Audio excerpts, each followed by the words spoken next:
episode of HCC MovieMakers Academy Movie Reviews. I'm Trey Dixon. I'm Steffi Grace. And two of us just saw Big Hero 6. Big Hero 6 tells the classic story of a man and his robot. And as they grow in friendship, they soon become superheroes along with their dorky genius pals. Steffi, what'd you think of Big Hero 6? Well, here's what I thought. The robot, Baymax, Yes. was the best part of the movie. Well, yes, of course. That's it. The robot's pretty great.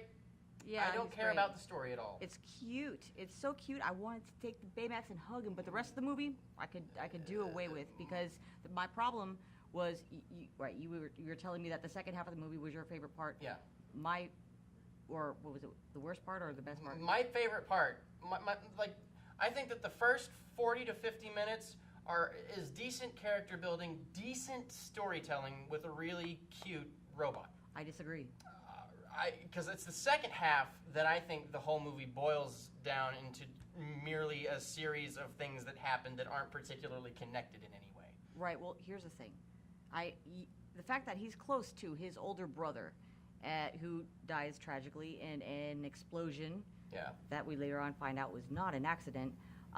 The development or showing the audience that this is how close he was to his big brother. It's all peaches and cream. Oh, you're the best big brother. It was not realistic. And for me, if the dialogue is not realistic, I mean, we are talking about a cartoon, but still, if it doesn't make me believe it dialogue-wise, then it seems like the writer's just having a hard time just forcing. Didn't sound like real people. They were going for some cheap shots in terms of humor. It seemed like, anyway. Mm-hmm. At least that's what I picked up on. The reason I gravitate more towards the first half is because in the first half, stuff is actually happening. In the second half of the movie, it's just a bunch of these people, now newly superheroes, running around and fighting crime. And all these events that take place, it kind of feels like the second half of the first Captain America movie, where it's just a bunch of things happening, and you know that they're happening, and you don't have to use much brain power to tell that they're happening, but it's just a bunch of stuff. Until like the very end, there's no cohesion. It's just this happens, and now we have this thing that's happening, and now there's this thing that's happening, and then now the movie has to wrap up. And that's what the whole second half of the movie is. With the first half, you have an understanding of who the main character is and his attachment to Baymax. You sort of get that. Well, yeah. But, I mean, to get to that, though, it kind of took a while. You know, I think if you want to get the audience's attention right away, you know, there might be a better way to write it, or there probably was a better way that they could have written it to get to the point a little quicker.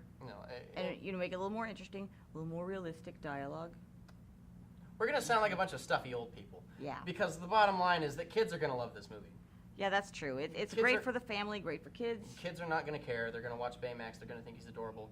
Baymax kind of reminded me of my little brother. Well, Baymax is adorable. Yeah. I mean, you know, he's lovable and huggable, and that because he was designed to be huggable that way. And well, he was a nurse's assistant or something. He's a nurse, a little inflatable doctor. Something that's that if you say "ow" and it activates this,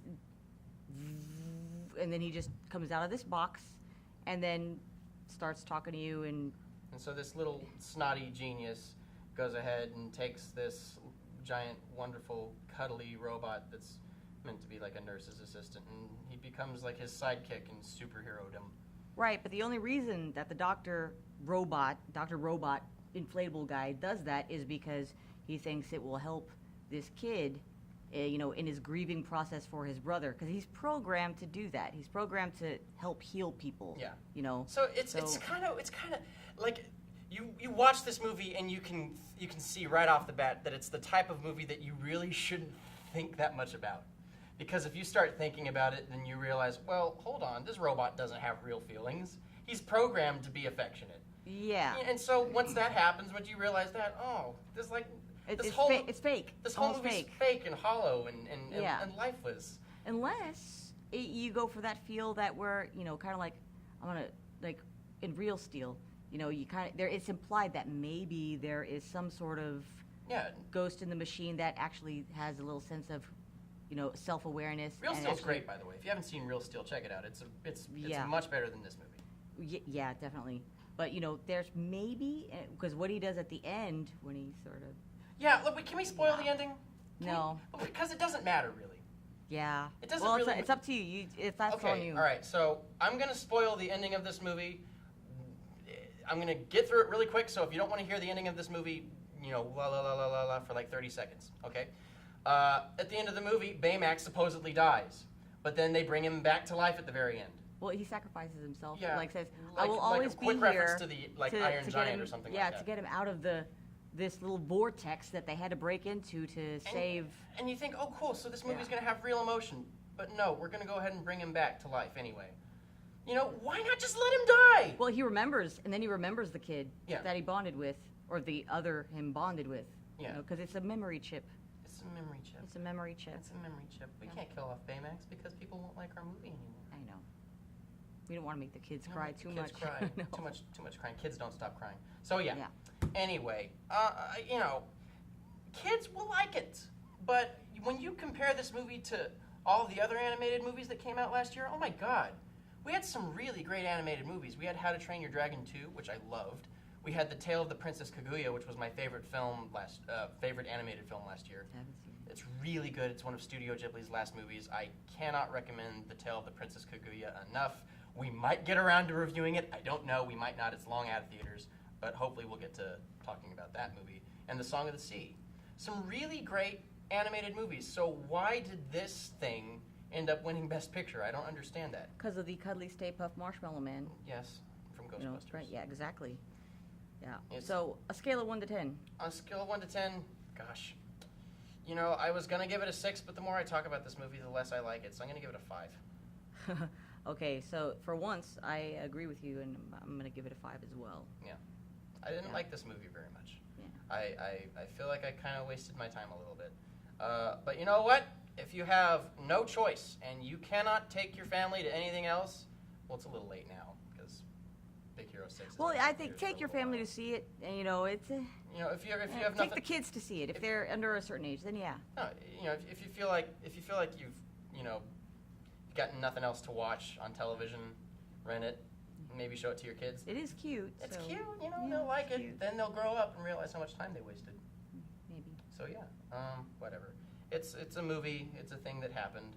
It's Disney Animation Studio showing how competent they are at visuals and how incompetent they are at storytelling. Yeah. What is that name of that? It had a lot of imagination. Yeah, to visual It was- imagination. Yeah, it was creative. I It don't was care. San Fran, Tokyo. Tokyo, yeah. This movie takes place in a future society where everything is in Japan. is in Japan, but it's Or is it also go- San Francisco because future. Yeah. You know, so it's got some creativity, some neat set pieces, some mildly exciting action bits, but it's not an interesting story. You know, I don't. Yeah. Movies need to tell a good story now. The days of eye-popping visual effects. You know, when people would say, "Wow, that movie had wonderful special effects. That animated movie was beautiful to look at." Those days are gone. Yeah. You know, Well, they're addicted to. They're also addicted to remakes. they're addicted to remakes, anything that has, brand recognition. This movie reminded me of the Avengers films. It seemed like somebody who, Yeah, a whole group of superheroes a bunch of superhero nerds. that don't know that they have all this. Well, they don't really have. They have like they a have bunch brains, of nerds so, yeah. got together and said, "Hey, let's make an animated Avengers type movie that's more in the vein of like a Pixar type thing." Pretty much. And surely people will love it, and somebody did. You know, people seem to like the Frozen movie. Oh, I don't like Frozen, and that's No. Disney animation. That's an awkward movie. it is the singing rocks. Yeah. Yeah. I don't know. And this movie is no exception. Just awkward storytelling, boring. If you're a certain age, it's boring. Yeah. But you know, I can't say it enough. Kids will enjoy it. It's made a lot of money for good reason because it's eye popping, and kids don't care about storytelling. They care about pretty colors and cute robots. So, Yeah. Cute inflatable robots. I think that's all we got. Yeah, that's it. Thanks for watching HCC MovieMakers Academy movie reviews. We're brought to you by the Houston Community College Filmmaking Program and HCC TV. Visit us on YouTube and check out our channel if you would like to receive more alerts on videos just like this one. As always, thank you so much for watching, and we will see you next time.